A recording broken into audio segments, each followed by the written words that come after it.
بسم اللہ الرحمن الرحیم۔ ڈاکٹر جی کوئی ایسی دوا دیں کہ اس مرتبہ بیٹا ہی ہو، 2 بیٹیاں پہلے ہیں، اب تو بیٹا ہی ہونا چاہیے۔ ڈاکٹر میڈیکل سائنس میں ایسی کوئی دوائی نہیں ہے۔ ساس پھر کسی اور ڈاکٹر کا بتا دیں۔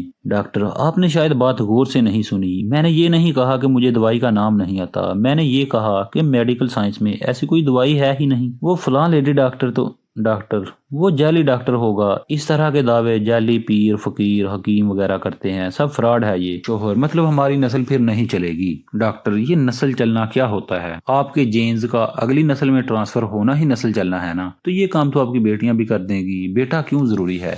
ویسے آپ بھی عام انسان ہیں، آپ کی نسل میں ایسی کیا بات ہے جو بیٹے کے ذریعے ہی لازمی چلنی چاہیے؟ سسر میں سمجھا نہیں۔ ڈاکٹر ساہیوال کی گائیوں کی ایک مخصوص نسل ہے جو دودھ زیادہ دیتی ہے، بالفرض اس نسل کی ایک گائے بچ جاتی ہے تو پریشان ہونا چاہیے کہ اس سے آگے نسل نہ چلی تو زیادہ دودھ دینے والی گائیوں کا خاتمہ ہو جائے گا۔ طوطوں کی ایک مخصوص قسم باتیں کرتی ہے، بالفرض اس نسل کی ایک طوطی بچ جاتی ہے تو فکر ہونی چاہیے کہ اگر یہ بھی مر گئی تو اس نسل کا خاتمہ ہو جائے گا۔ آپ لوگ عام انسان ہیں، باقی 6-7 ارب کی طرح، آخر آپ لوگوں میں ایسی کون سی خاص بات ہے؟ سسر ڈاکٹر صاحب کوئی نام لینے والا بھی تو ہونا چاہیے۔ ڈاکٹر آپ کے پردادے کا کیا نام تھا؟ سسر وہ